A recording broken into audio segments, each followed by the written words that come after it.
በጣም ነገሮችን እያወቃችሁ መጽሐፍ እያነበባችሁ ፖድካስት እያያችሁ ራሳችሁን ለማሳደግ እየሞከራችሁ ግን ደግሞ ህይወታችሁ ላይ አሁንም አንድ አይነት ላይ ከሆነ ያላችሁት ባለፈው ዓመት የነበራችሁት ላይ ከሆነ ያላችሁት ያኔ የሚያስቸግራችሁ ነገር አሁንም እያስቸግራችሁ ከሆነ በደንብ አድርጋችሁ አዳምጡ።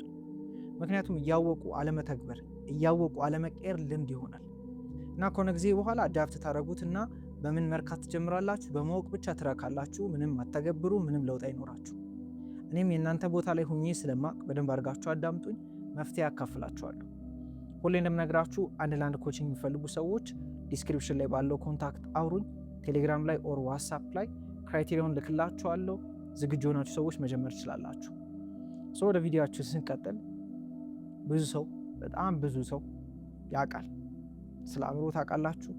ስለ ህይወት ብዙ ነገር እያወቃችሁ ነው። ስለ ብዙ ነገር ታውቃላችሁ። ምን ማድረግ እንዳለባችሁ ኢቭን ታውቃላችሁ። ግን ደግሞ ራሳችሁን አንድ አይነት ሲቹዌሽን ላይ ነው እያገኛችሁ ያላችሁት እና ኢቭን አንዳንዴ ግራ እስኪገባችሁ ድረስ ማለት ነው።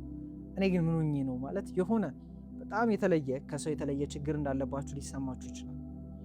መጀመሪያ ማወቅ ያለባችሁ ስለ ስኬት ማወቅና ስኬታማ መሆን ይለያያል። ስለ አእምሮ ማወቅና አእምሯችሁን መጠቀም በጣም የሚለያይ ነገር እንደሆነ መረዳት አለባችሁ።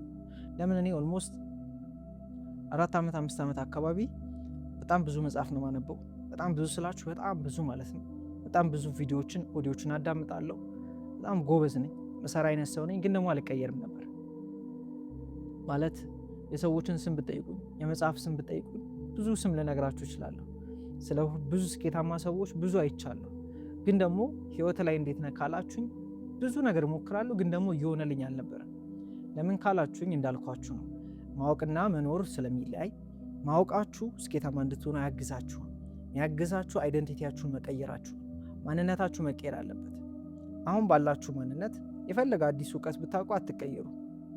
ያንን ማንነታችሁን ቀይራችሁ ተግባር ላይ እስካልገባችሁ ድረስ ማለት ነው።